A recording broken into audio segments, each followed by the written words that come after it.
My plan is not to do everything as a demo, but to have a pretty audio experience. So you can go more inside and you just need to look at the screen when you are lost, alone, or afraid.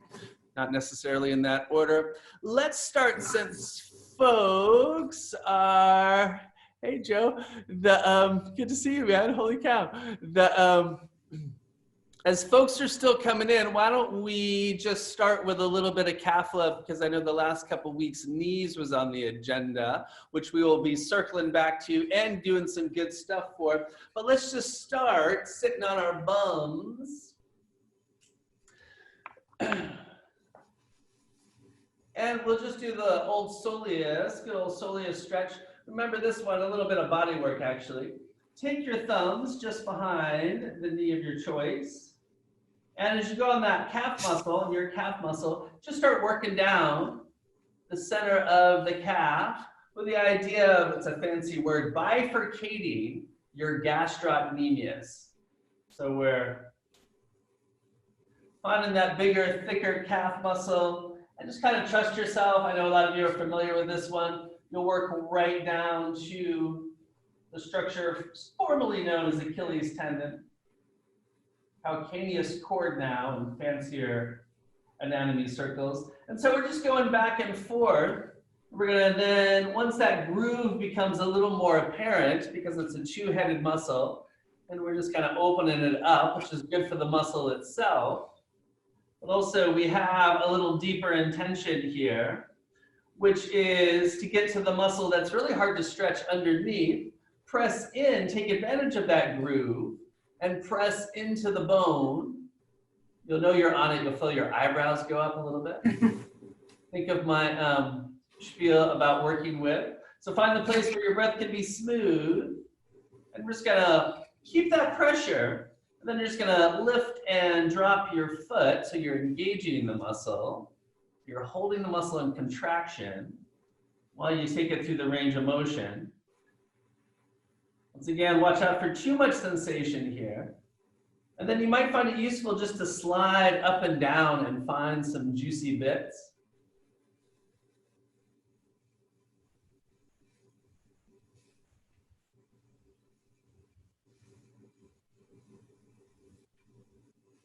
This muscle, when the hips go forward and the knees tend to lock back, works a little bit in overdrive.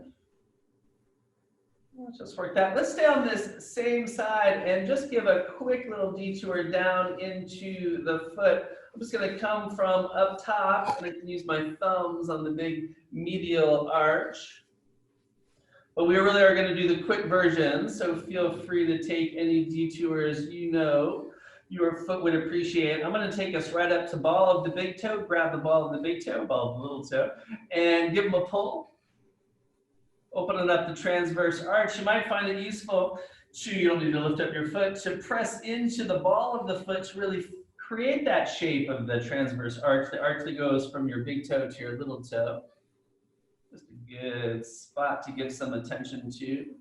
And then still on the same side, let's just bring up a little energy. You could go loose fist. And we will just switch it up and switch on over to the other side. Take the thumbs, work your way down center of the calf. Don't want to press right behind the knee, but just below it where the calf muscle starts. And it might not be quite as obvious on your first pass, this groove I'm describing. But just kind of trust yourself and stay towards the center and have this broadening kind of effect with your thumbs. It will become more and more apparent.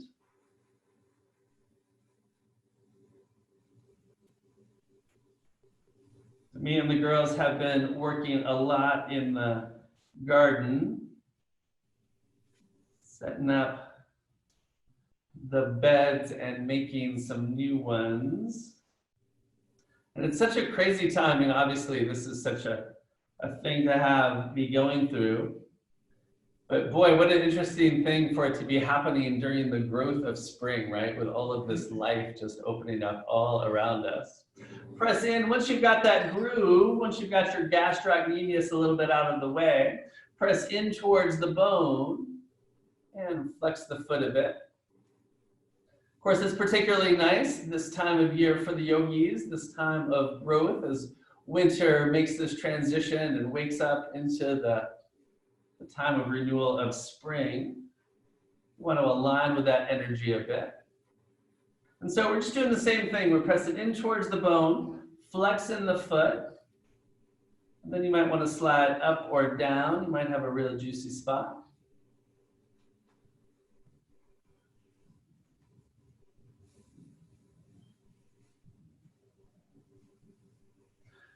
So we're going to put a little more emphasis, not too crazy. We don't want to spin things up too much this time of night. Let's move on to the foot. And we're just going to go to the top of the foot and the big medial arch, which is pretty accessible usually just here with the thumbs.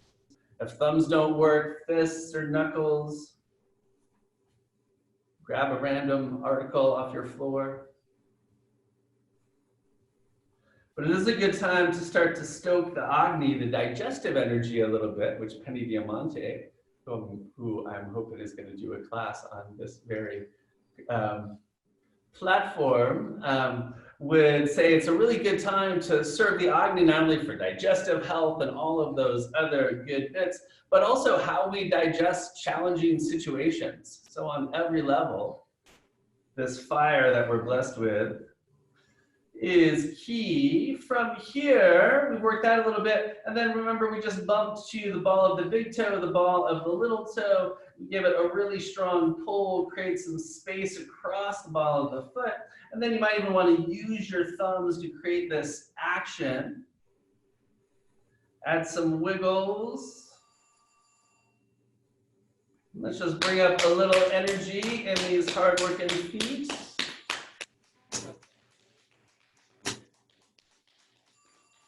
And a little rhythm. Go loose fist. Pound out your soul.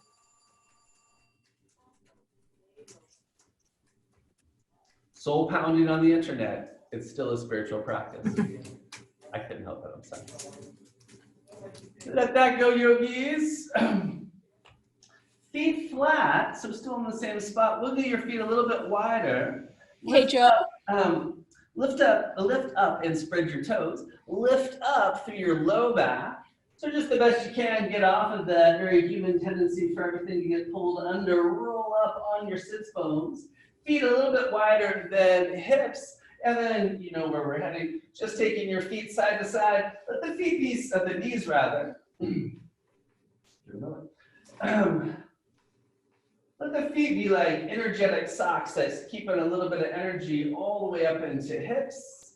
And then as things feel okay, take the inside knee a little bit down towards the floor.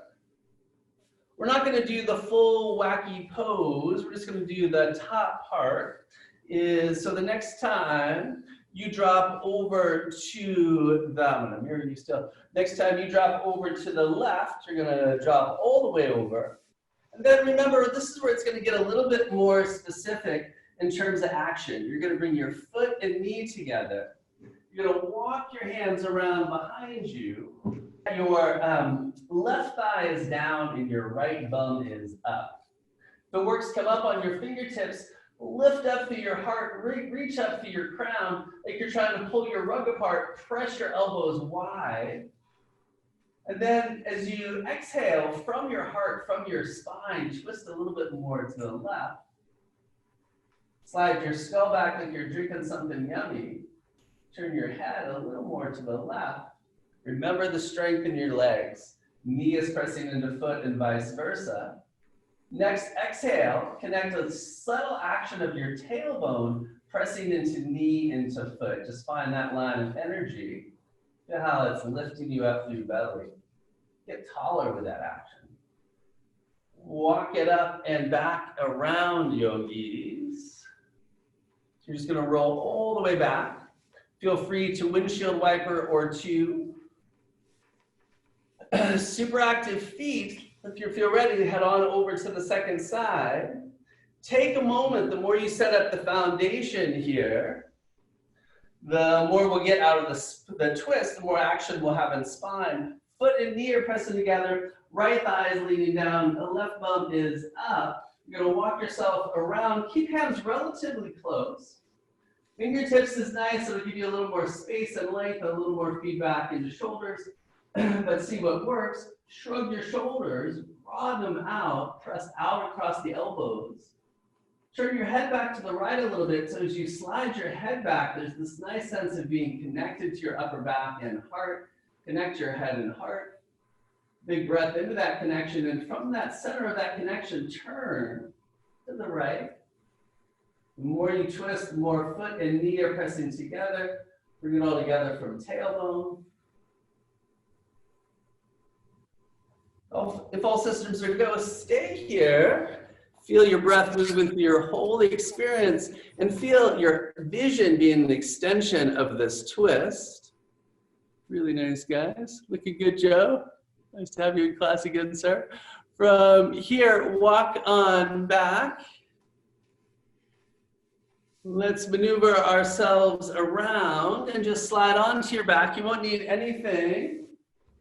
A block would be useful, but not mandatory by any means. We're just going to slide onto back and, of course, get into our hips a little bit. So here in just constructive rest, we're just going to head right to Sukhi Randrasana. Cross your right ankle, left knee. Create a little bit of adduction. Squeeze in. Get a little magnetic attraction between your knees. And then as you do that, tune into spine in particular and take advantage of how you can get feedback from the floor to kind of get a little greater sense of your natural curves. Because what I'm going to ask you to do, as many of you already know, is to roll your pubic bone down towards the floor in this asymmetrical pose to create as much neutral curve in your low back as possible. But then at the same time, to have your ribs more integrated.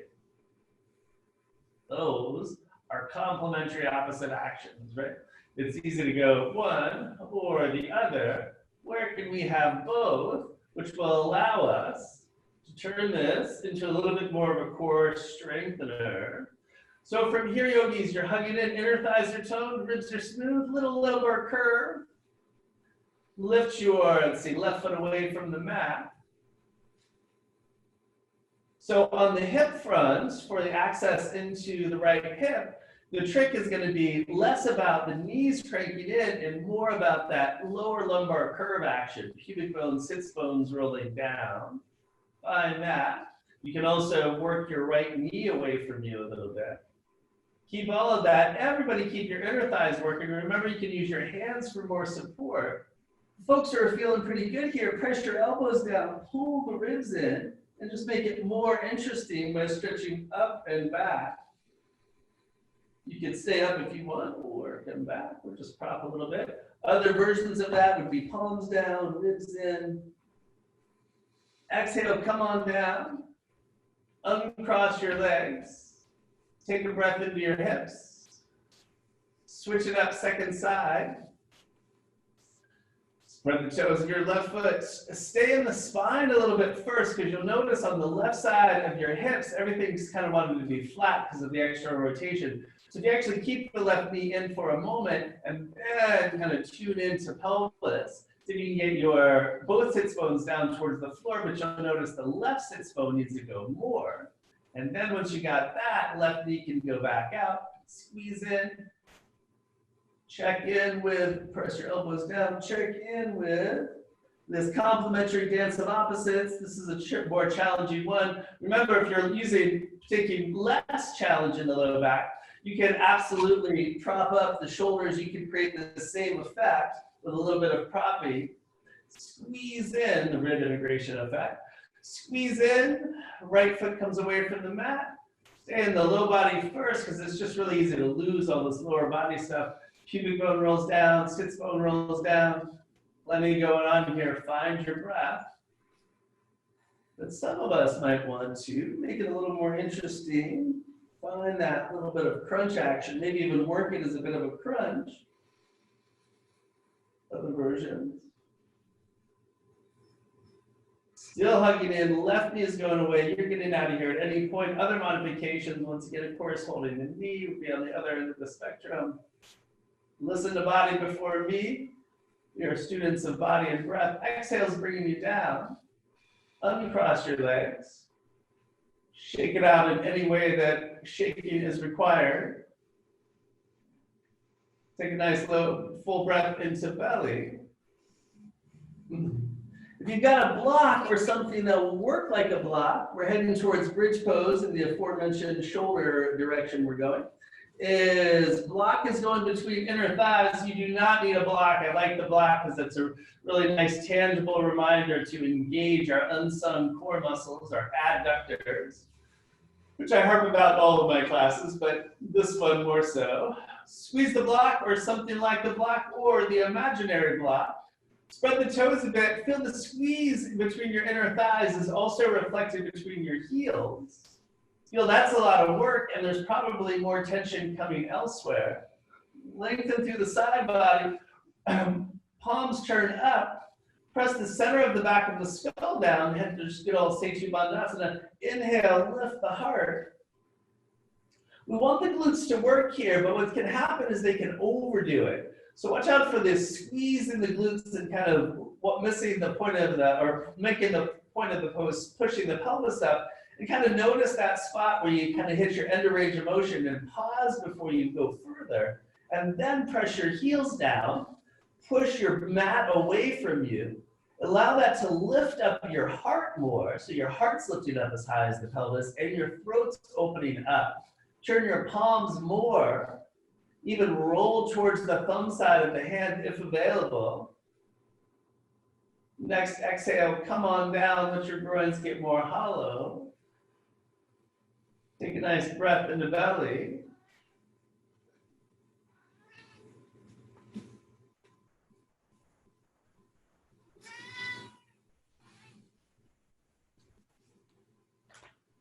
Am I not hearing you guys? Take a breath, feel what's happening now.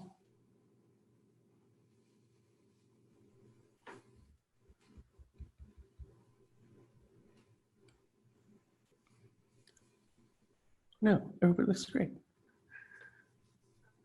Hi, Eileen. Oh my God, how can you do something?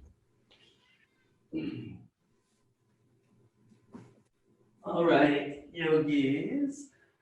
We're gonna revisit that Sukhi Rendrasana, but to get a little bit into the outer hips, and then we're gonna head back in the bridge. I think if you just stay, not that you can, I'm gonna keep doing this with you so you can just look up at me at any point, but I think you can stay with me. So we're just in constructive rest. We're just lying on our backs with our feet flat. You're gonna press both of your feet down, and you're gonna lift up into the world's babyest bridge, just gonna lift up your pelvis a bit, and you're gonna take your pelvis over to the right, just a couple inches, like 3 or 4 inches, maybe a little more, 4 or 5 inches. You're going to cross your right ankle over your left knee. Sorry. You're going to cross you're going to cross your right ankle over your left knee. You're going to take your arms out to the sides in, where's my voice today? In like a T position with your palms down. And now you're going to go back up into the Sukhi Rendrasana. You're gonna, in this crooked version of it, you're gonna bring your left foot away. You're gonna press your right palm, right shoulder down, and you're gonna exhale your right foot over to the left. So it's just like Sukhi Rendrasana before, but kind of a gentler version of it. And now you're turning it into a twist. You're dropping your right foot towards the floor. And if it lands on the floor, what you're going to do is press the whole sole of your foot down and see if it works to bring your knee a little more towards the ceiling. If that's already your position, then you can just stick your butt out and do your action. For a lot of us, that's just not going to be practical, and it might be more pressing the inner edge of your foot down, kind of recognizing the stretch, activating the toes and maybe starting to work those actions a little bit. Press both palms down, however you're working the legs, unless you need to get the heck out of here. You can just roll off your left foot. Press your palms down, lift up your heart, and see if you can turn your heart a little more to the right, or a lot more to the right. Look out over your right shoulder. The one more action before we bail is you're going to take a bigger breath into your belly. And for everybody, the action, and regardless of sort of how much access you have to this form, it's going to be rolling your pubic bone down, sticking your butt out, really, deepening the groins. I'm saying the same thing with all of that. So if you're concerned about low back or working too hard, keep the left foot on the floor and just pivot off of it. If you're feeling good about core, then press your hands down and lift yourself up like you went into it. You're going to bring yourself down so you're back in the figure four pose. You're going to uncross the legs. Press both feet down. And remember, now you need to bump your hips, although they kind of even themselves out. You need to bump your hips double or almost double to the center and then over to the left.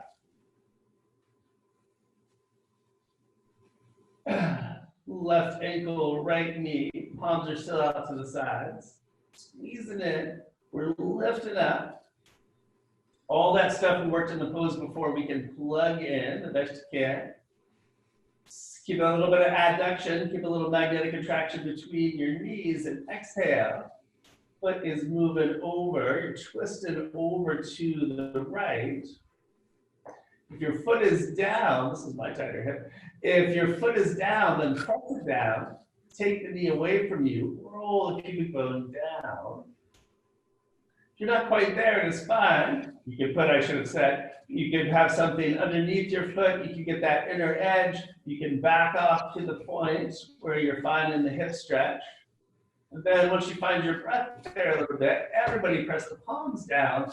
Find more of the twist. Turn your heart and head to the left. From here, keep the toes active. Pubic bones rolling down. Sits bones are rolling down. Breath is going from heart to spine. Remember, the less intense version of this is to keep the foot on the floor just in terms of a strain rasking of low back. So you can do that. You can just pivot off that foot or press the palms, come right back into Sukha Rajasana. Come on down. We're uncrossing the legs. Taking a breath. We're going to need your strap in a minute. So I should say, have your strap close by for this bridge pose variation in a moment. But before we get there, let's create some active energy into shoulders and into core. Head right back to bridge. Feel free to put the block back between your inner thighs if it's helpful.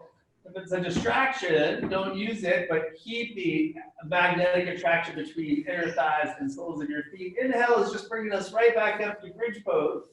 We're not going to need the strap. That's for the next one. This one, what we're going to do is, if available, you're going to interlace your fingers, classic old bridge pose, with the fingers interlaced, where you might even roll yourself more underneath, roll your shoulder blades more underneath you. The more you do that, the more you're going to press your head down, the more you're going to press your elbows down. So we're squeezing the shoulder blades together, we're squeezing the inner thighs together, keeping the chin lifted. You get out of here at any point. We're going to stay in bridge if all systems are go and do our little typewriter bridge. You're going to slide your hands out a little bit wider. Keep your knees stable, slide your hips over to the left. Exhale, you're going to sink down a little bit. You're going to slide your hips off center over to the right. You're going to sink down a little bit. You're going to slide over off center over to the left. You got the idea. We're like a typewriter working itself down, or the paper up, I guess. Working the paper through, we're just working ourselves down. The sacrum, and when you land, just even yourself out. Just breathe into spine and into heart and into throat. Feel a little bit of that energy of spring.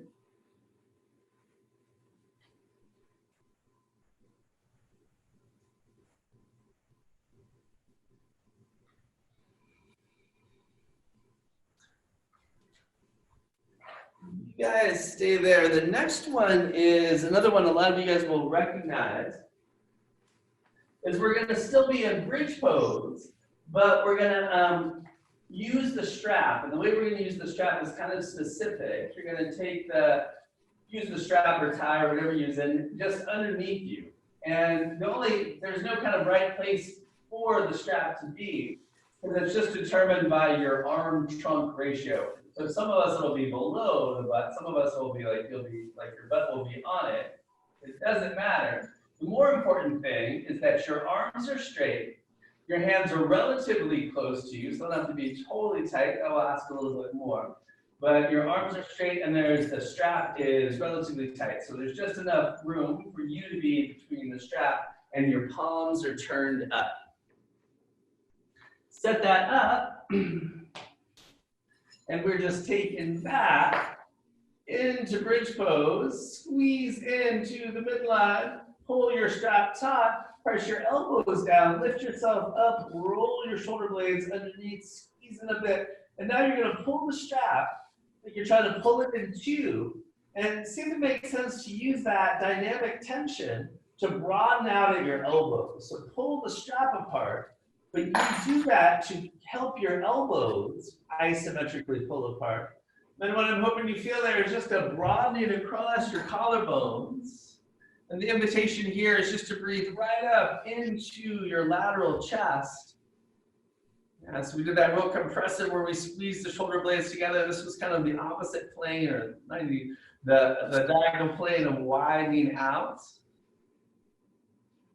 I don't know why this works, but try connecting with your peripheral vision at the top of inhale, just to enjoy the spaciousness.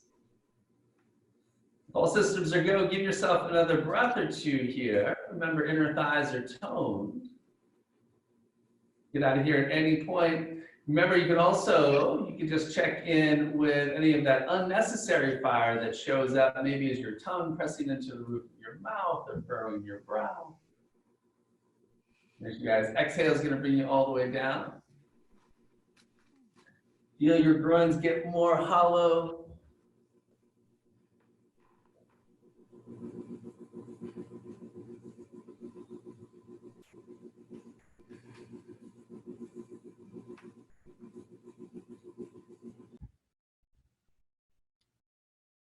All right, yogis.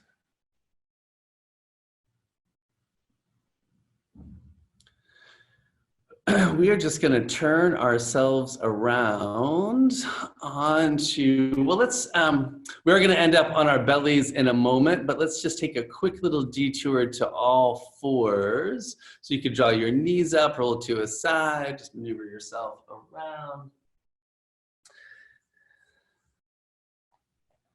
Give yourself what you need in terms of knee padding, which also might be useful to have as belly padding in a moment.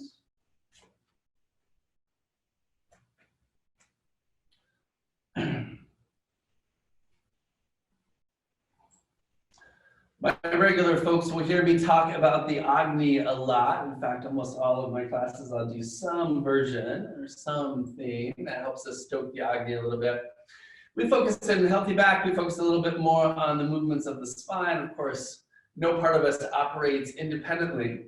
But one of the things, not to get too down the esoteric track here, but one of the things I have been kind of called to do a little bit more since the crisis came up is teach the tools of the bandhas, which if you're interested in, we've put a bunch of stuff on the web and there's a lot of stuff out there. So we won't get into it so much tonight, but just to say the invitation, and those the folks who know them, this next practice is going to be a good place to plug in. I'm going to kind of teach them cursorily here. But what I want you to encourage, which is healthy kind of regardless of our deeper intent, is as we just do this next Chakravarkrasana a bit, is give yourself a little bit more time and space on the bottom of exhale. So we'll inhale, open, and then we'll exhale and fall. We'll have the option to fall back. You can stay up here, or you can fall back towards child's pose or some version of child's pose. And of course, in that, we really want to explore the depth of emptiness. But also, it's kind of an interesting place to play because there's also this really kind of deeper willpower. So feel like there's this just really strong at that very last little bit of exhale. Give yourself an extra moment to find this deeper contraction. Let's just head right into it. Smooth exhale, tailbone draws under, navel's drawing in, elbows are dropping down, chin can stay up a little bit.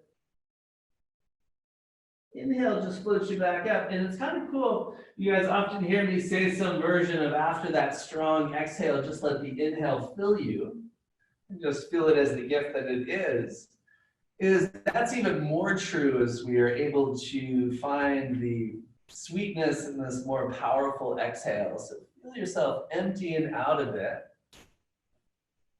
Don't let it be too much of a distraction. We're warming up spine, of course.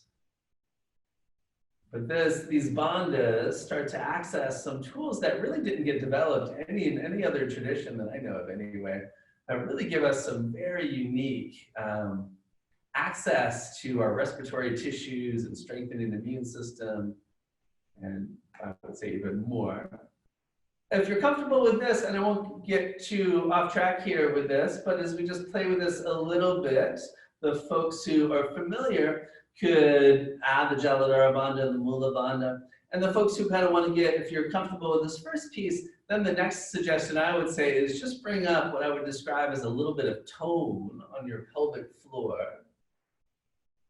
And I would suggest that just on exhale for this one tonight. Other classic practices here, image and action. The tantrics love the power of imagination, would be to see that energy of willpower and change that sacred fire of spring as a flame in your belly that's becoming a little bit more of a blaze.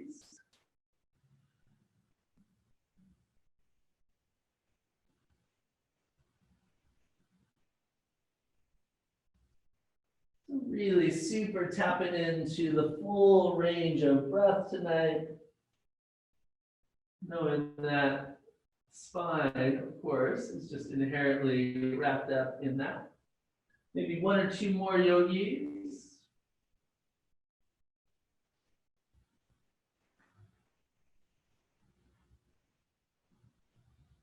Next time you inhale up to all fours, let's just pause and we'll get together there. Reach down, we'll have the option of a down dog here. Reach down and just check out the crease of your wrist is roughly parallel with the front edge of the mat. Just some reminders here. We want the fingers spread a lot, but the thumbs only about half as much.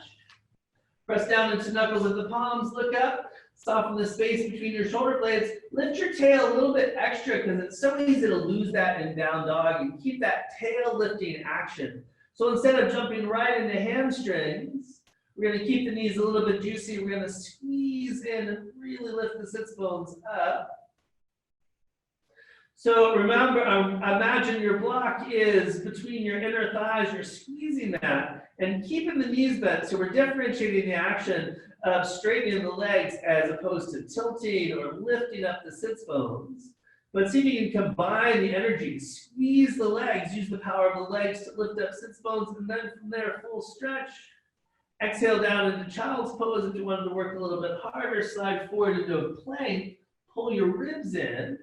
Once you're sure the ribs are nicely integrated, then soften the heart and extend from your ends.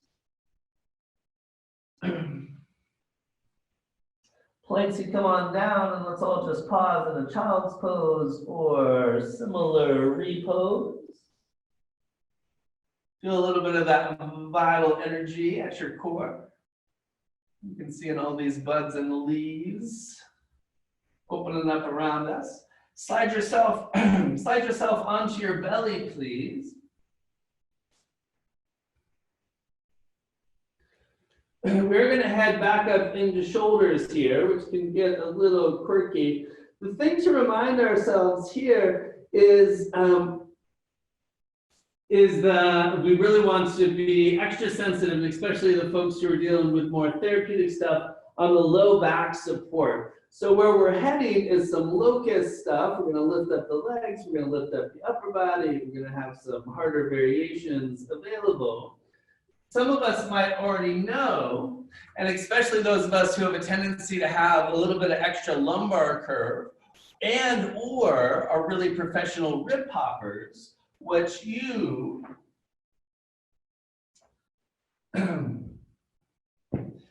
guys might want to, or you might already know, is some version for this portion of class, some version of a little bit of a belly bolster, and of course, just propping yourself in any way you needed to be here.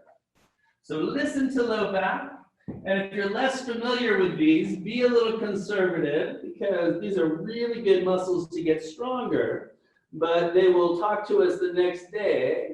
This type of load is a little bit direct with all of that. So we're just, you can make a little pillow for your head with your hands. We got a little bit of internal rotation, relying on belly, taking care of ourselves a bit.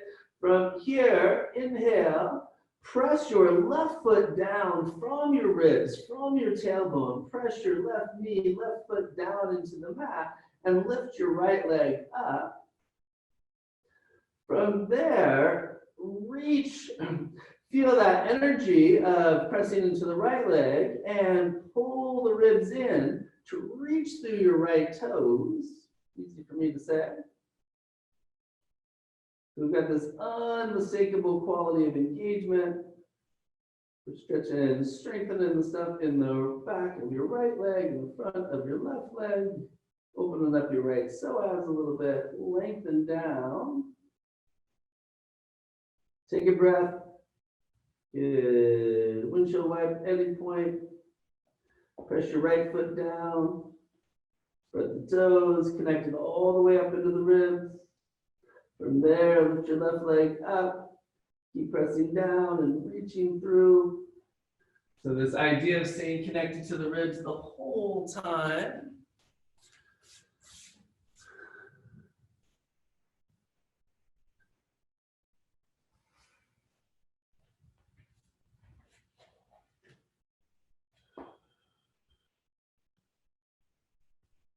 Lengthening your left leg down. Bend your knees, take your feet side to side.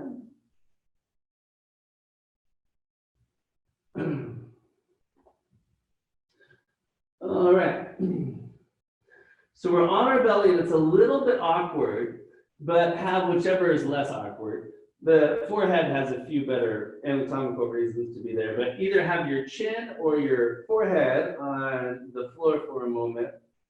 And then you're going to take your arms out to the side. So your elbows are going to be bent and they're going to be up on your fingertips. So you're just on your belly. But if I'm losing you, you're just on the floor. Hands are wider than your mat and a little bit forward of your mat. Just like we did in the last pose, but now with both legs, press down into the front of the feet. See if you can, it's harder to find here. But see if you can find that same rib pulling in to ground down to your feet action.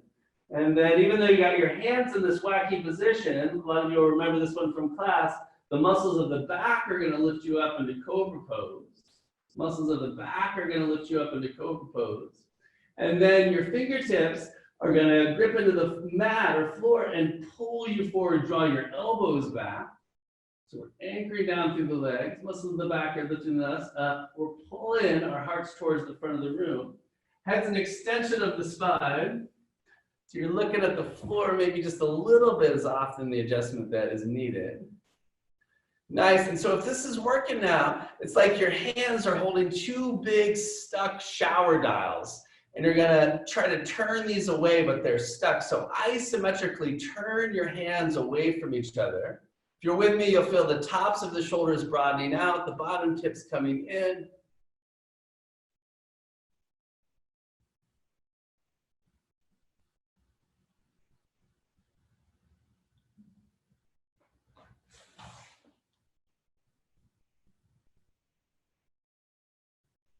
Nice, you guys lengthen out of here.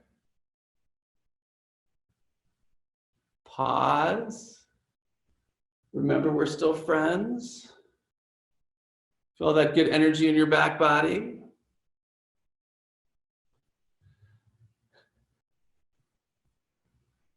All right, yogis, take a breath and just feel. We're going to just do one more here, and then we're off belly. And we'll just do a few more shoulder things and a little bit of hamstring love. And then I think you'll like the chillin part of tonight's class. But so just the one more is another one. We actually already warmed up for this a little bit, is the Jaws of Life version. So if it works, some of us might need to use a tie, but if it works, you're just going to interlace your fingers behind your back. So you're still on your belly. And you're just going to interlace your fingers behind your back. Yeah, with your thumbs down and your knuckles pointed back. And what I'm going to ask you to do is, and you'll probably need to bend your elbows a little bit, is to find your sacrum with your thumbs. So a little bit of a shrug, a little bend in the elbows. Most of us will be required to get your thumbs on your sacrum.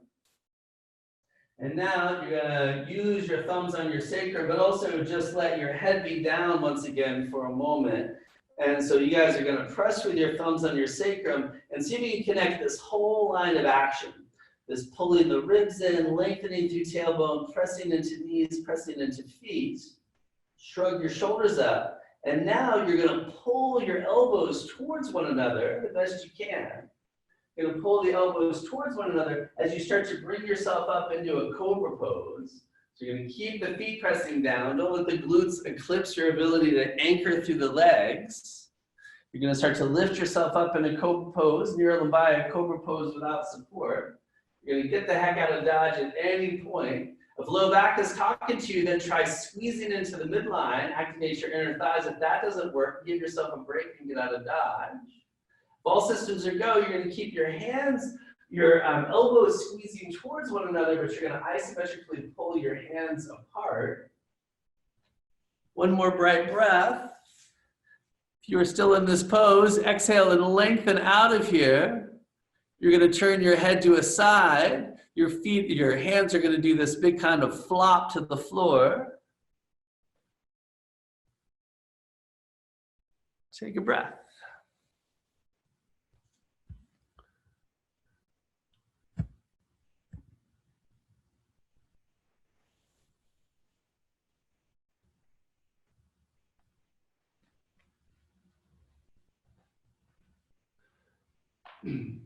Bring your hands underneath your shoulders. If you feel like you're pushing the low back at all, then bending your knees and kind of doing the reverse what we do when we're on our back and rolling to a side. Just let things adjust a little bit and pressing yourself up with hands. Or the other option, of course, if you're feeling good, would be to ground down through your knees and you can just press back through table. You could even press back to dog at no additional charge. I know, we're literally giving this stuff away, but thanks to all who have donated or who are members. I digress. All right, yogis. Same Joe I ever was, so I'm feeling a little behind. Let's just do, we'll save my more expanded shoulder wackiness for another week, but let's just come on up. Let's come all the way up and bring your strap.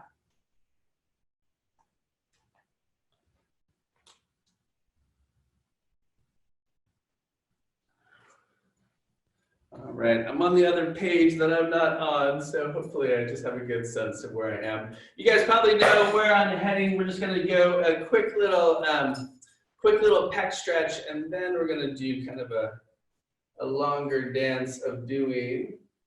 Hold the strap wide, and I have to give you the spiel because I'm me. Is you. So you guys, just a quick reminder here, of course, is thighs, everything wants to pop forward. We've worked it a bunch tonight. Of course, that's all that core work we're activating, and we work against this pattern by some of the strength work you were just doing for the back body. But just a reminder there, and in fact, let's go into it with a wide hands. Head, strap is a little bit forward, thighs are back, and find that same action. It's a little counterintuitive here. And interestingly, harder to find where we're freer when we're standing up. That habitual pattern has a lot more establishment, institutionalization. Pull the strap taut, and then remember on the pecs front, the wider your hands go, the less intense the pec stretch. The closer, the more. So moderate there. Keep the ribs in. Keep your thighs back. Lift just your chin. And let's just find this full range of motion. The ideal, you're getting a good stretch across the pecs, probably at a very specific point through this range of motion. But body is a mountain.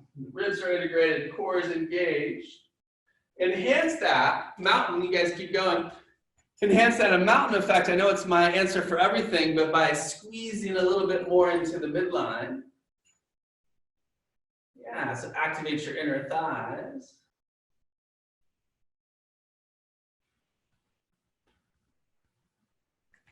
Pause at the point of most tension. Notice, even if you're not even anywhere close to your regular pattern, you might find that there's still a little bit, you guys stay there, in this kind of deepest part, might be just this kind of little bit of kind of tension or holding. So you could work pulling the ribs in. Just think of that core work we did before as we're pressing down through the leg. It's that same opportunity. And that's the cool thing, because what's actually really happening there as you're getting this pec stretch is you're lengthening your psoas, or there's several things, but that's a good, accurate description. Let the strap go. The one more we're going to go to is interlacing the fingers behind your back. Clasp your hands. Slide your hands over to the left. Press your hands into you. Press the back of your right hand into you. And use that to roll your right shoulder open. It's going to want to drop in. You're going to roll the right shoulder open, but you're going to keep your navel pointed towards your screen. Ribs in, thighs back. From here, slide your skull back. Let your left ear drop just over towards your left shoulder. Take a breath, a little squeeze between your heels. Press your right elbow away from you. Relax your right eye, open your right ear. Open your jaw, and then just let your head fall back over your left shoulder.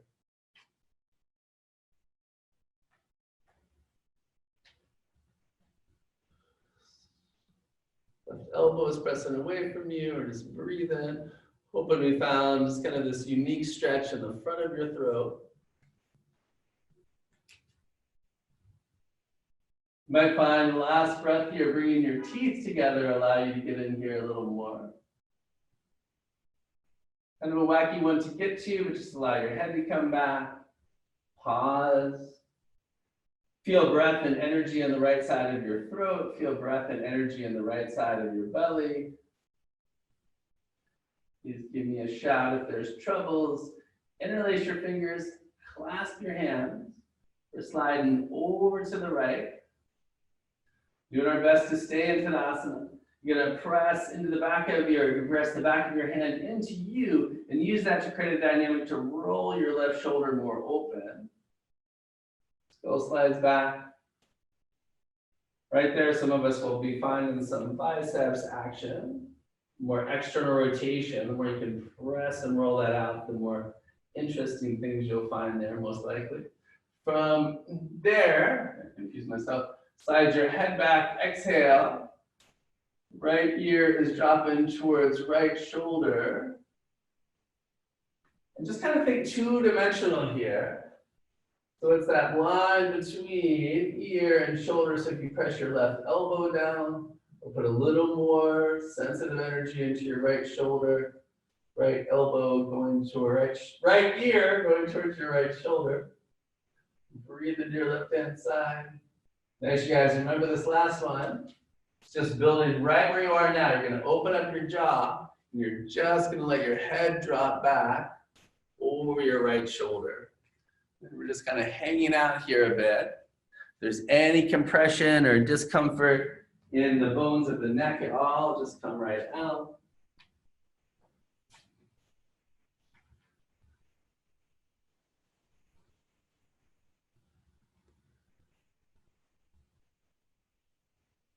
Exhale, just release your hands and just let your eyes be soft and just come back to center and just stand. Feel earth supporting you, feel breath moving.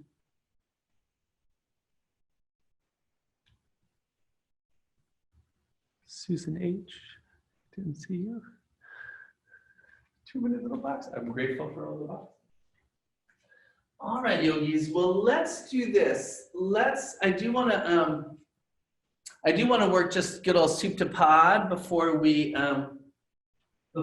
chill, and that's the one where we use the strap around the feet. We go through a little sequence on our backs. But I also want your transition, and that one we'll kind of do that one turn down a little bit. And then that one will take us to the little bit of breath work and relaxation into Shavasana. So just to say, things that would work good for the Shavasana would be, in terms of what we played with tonight, you can, a little bit of propping just underneath head or shoulders, a little bit of propping underneath your knees. If you're feeling really good, you could do something that's a little more opening for heart. Not that we're going to do that initially, I just want you to immediately, but just kind of have your stuff and your thought in mind, not to go too laissez-faire on you guys. Most importantly is something that just allows breath to be free, of course, and that you're comfortable. But where we're going next, yogis, so take a moment to get any gear you want for that, not that you even need gear necessarily. The one that's kind of nice for a lot of your just practical setups there is a great one, is just putting your lower shin bones at the bending of the knee on a chair is just one of my favorites. A nice way to take stress out of low back. So anyway, we're going to soup to pod now, yogis. So you have a strap. And we'll loop right foot. And no fancy stuff. We're just going to work all these same principles. So here, a good trick is to find a little bit of that same crunch action, pulling in the ribs a bit. And also remember, it can be counterintuitive, and I know I used to teach the opposite. But instead of pulling the elbows down, actually using less of the strap will allow us to keep the core integrated. But ideally, the lumbar curve, in fact, with the hamstrings, it's even extra important. So back off your right leg and make your right leg stronger. So you're pulling on your foot, but not to get your foot more over your nose. That's just being determined by the shape of your spine and your breath.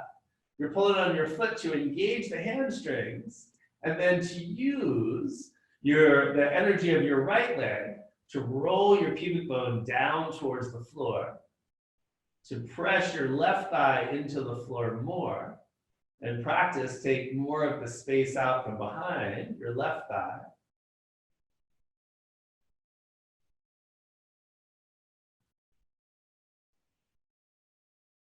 I'm feeling my digging yesterday. Spread the toes of your right foot. Press a little bit more through the ball of your foot. Press a little bit more now through the ball of your big toe. Externally rotate. Turn your toes to the right.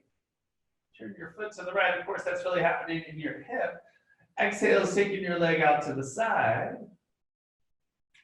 Press through the ball of your foot. Few of us, those folks who tend to have a little more curve, what might be useful here is a lengthening from your tailbone to your right cheek, or even just a little external rotation in the whole hip. The back is feeling jammed up. Inhale is bringing you back up to center.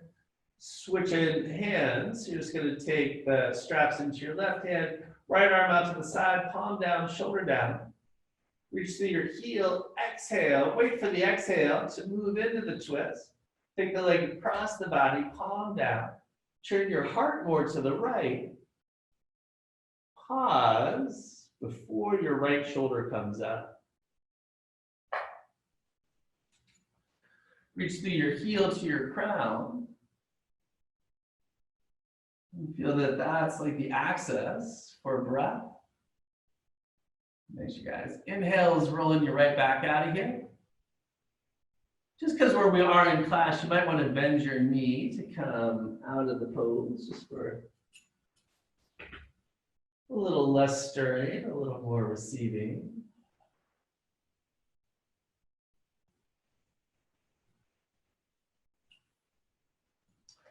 Heading to the second side, yogis.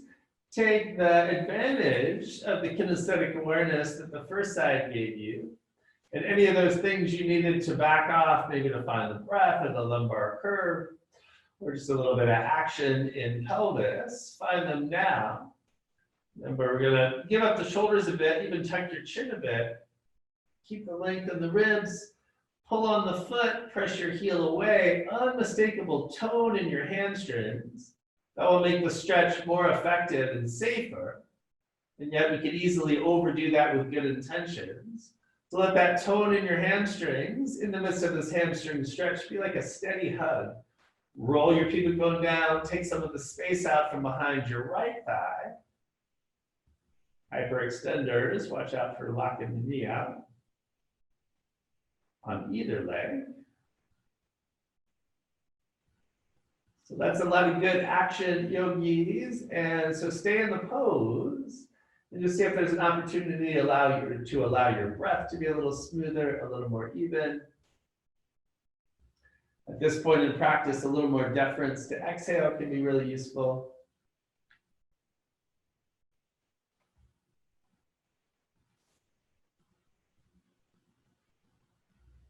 You're going to take both straps into your left hand. You're going to turn your foot to the left, press out through the ball of your big toe, take your left leg out to the side.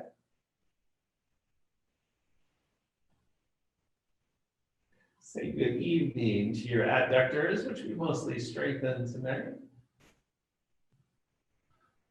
Talked about keeping the hamstrings engaged. So we're working with the muscle physiology. Here it's a little more challenging, but you can pull against the strap. Also, there's a subtle engagement if you press more through the ball of the big toe itself. Try it, you'll feel it. Remember, low back, a little more external rotation is often the trick for some bodies. Inhale is bringing you back up. Both straps into your right hand. Left arm is reaching out to the side. Pause and reach through your lower heel. Extend through your crown. Feel that as your access, a really full inhale all around the circumference of the ribs. And empty yourself out as you go to the twist.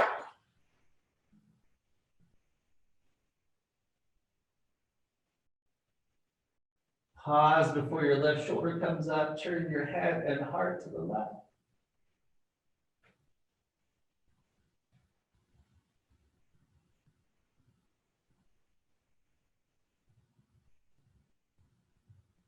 Breathe into all the different energies we stirred. Breathe into the power of spring, the power of you. These things are not separate. Inhale is going to roll you out of here.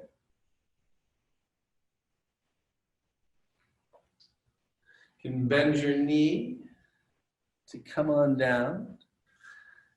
And then, yeah, you might want to just check in. You might not need it, but that was a pretty even pose, but the last one was a twist. So you might want to just give yourself a squeeze. Check in though, just with body, of course. Just like our laboratory, our proving ground. And then from there, you're just gonna slide yourself, prop yourself up into any comfortable place. Give yourself a minute. If you have an easy way to lower your light levels or to cover your eyes, I recommend that.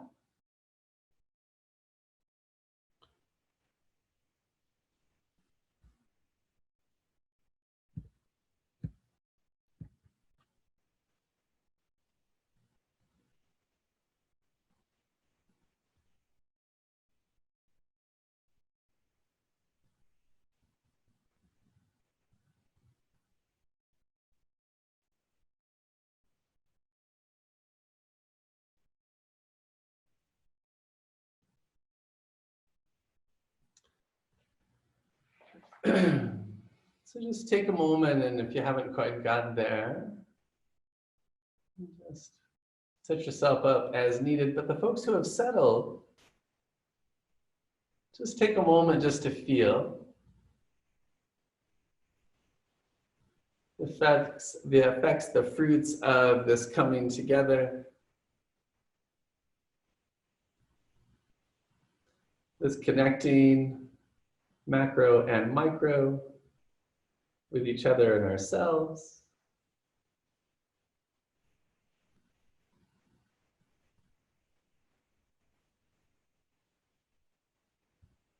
As you feel the whole earth supporting you, the energy of the billions of us on this earth, in this worldwide crisis, just take a moment to acknowledge that you're holding a lot. That this is a pretty big deal that's affecting all of us. And of course, we don't know all the ramifications. Just recognizing that you're holding a lot. And of course, that was true before we found ourselves in this bigger reality. Just on a personal level, we always are.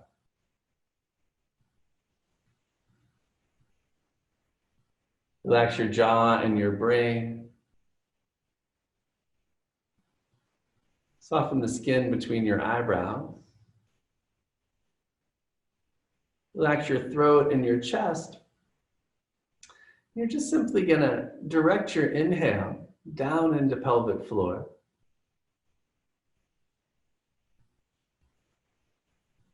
Almost as if it was a liquid or a nectar. It has this effect, the inhale, this effect of filling and nurturing, kind of feeding some density and strength. That density and strength is kind of just being deposited, and exhale actually has this lightness quality that's lifting up towards your heart. Inhale is a nectar that's moving down into pelvis, bringing the strength, a sense of strength and steadiness, gravity. Exhale is just a quality of lightness, a lift that's lifting up towards heart.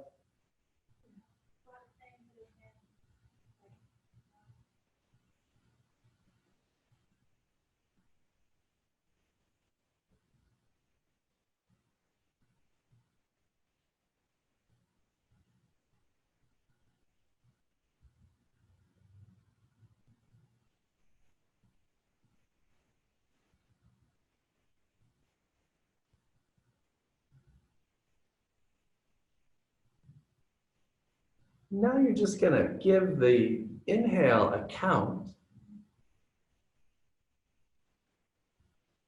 And around the number 6 would be good, but the folks who are more familiar and know where I'm going, you guys adjust as necessary.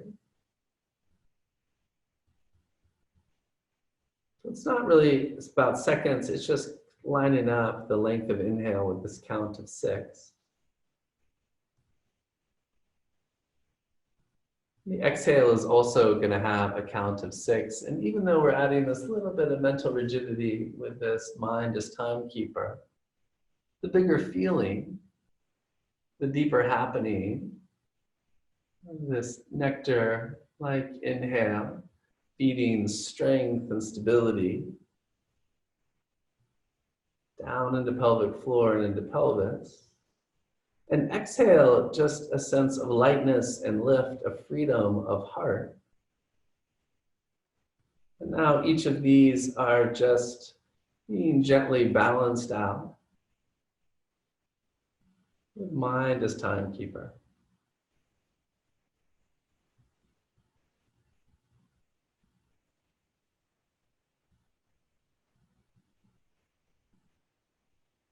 There's no need to try.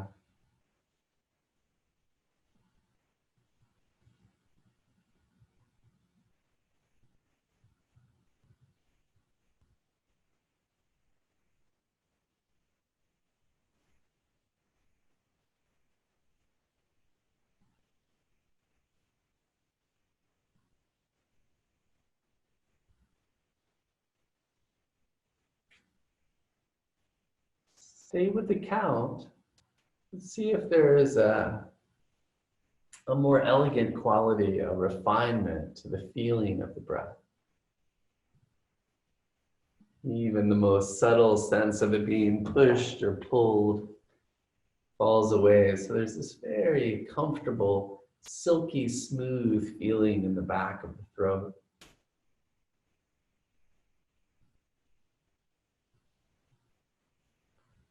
And then on exhale,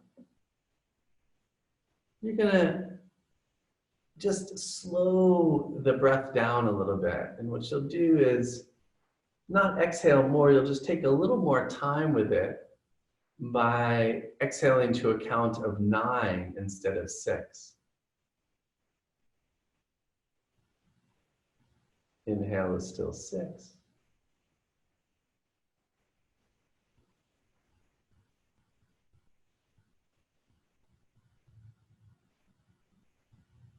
And what you'll notice is as you extend the exhale, that kind of lifting energy that was maybe reaching up to your heart, well now, because it's got more time, we'll just go further. In fact, you might even find that lifting energy of exhale is going all the way up into your throat.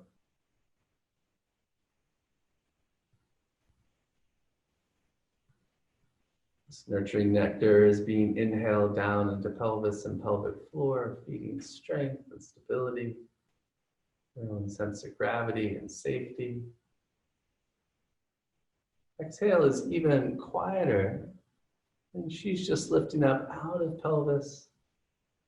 It is the lightness of heart. It is spaciousness, freedom.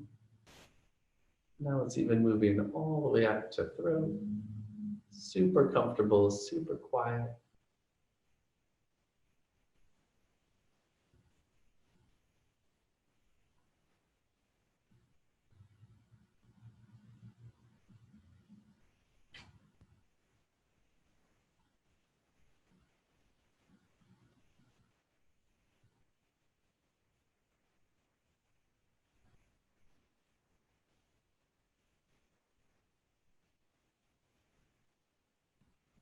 Really good practice right where you are. If you're super comfortable, then the next thing could be to, after the exhale of 9, just pause with the breath held out for a count of 3. Inhale will be just as quiet and chill for a count of 6. Exhale is a count of 9.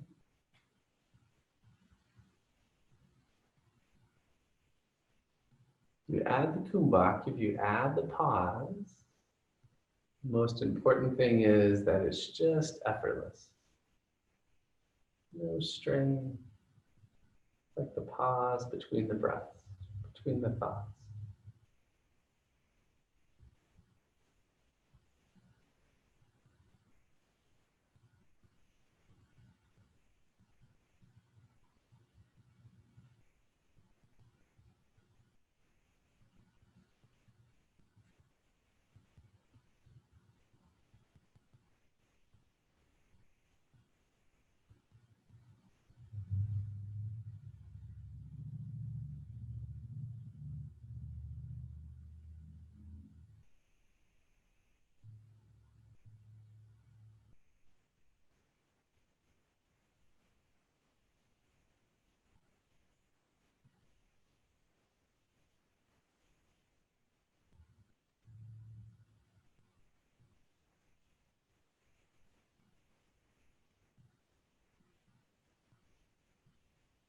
Of course, this is a meditation technique. But just because of the nature of it, because of where you are, you can feel that at any point, including right now, you can just let yourself melt away into one of those pauses. Let this little echo of doing fall away, and you just give yourself permission to be. But you also might find that you're just in a really nice little rhythm, surfing the currents of mind and breath and heart and earth, in which case, just keep doing what little you're doing.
Feel what's happening now.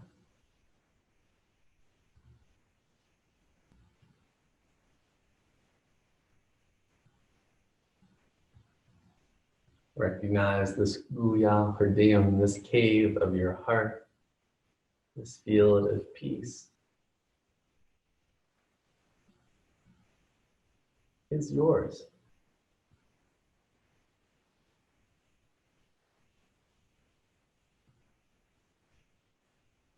You revealed this inner experience, made it more available to your conscious choices.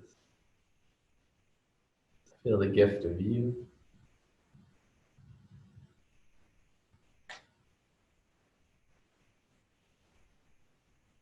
Feel gratitude for all the ways that we grow together through struggle and challenge. What the yogis call the mechanism of karma. Makes the entire universe a big learning factor. Take a breath into the power of heart.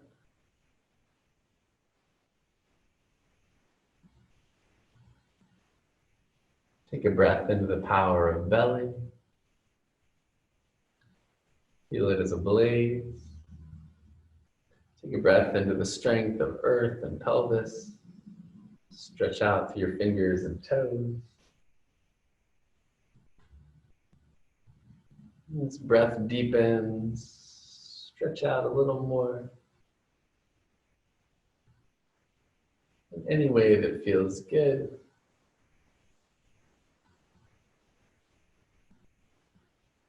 Stay present to the experience and the space you're in. One of the nice parts about this, right? You could just pause me and stay right there, or stay in that meditation practice that I've been so drawn to teach since this thing started. If you want to chime out with us, of course, just be gentle with yourself, roll to a side. You should feel good, just press yourself up.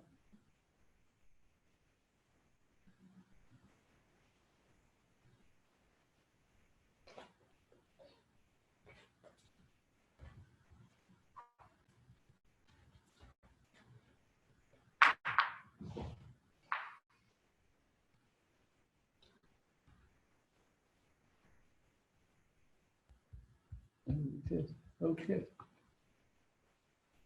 Thanks, everybody. I'm just going to namaste, I think.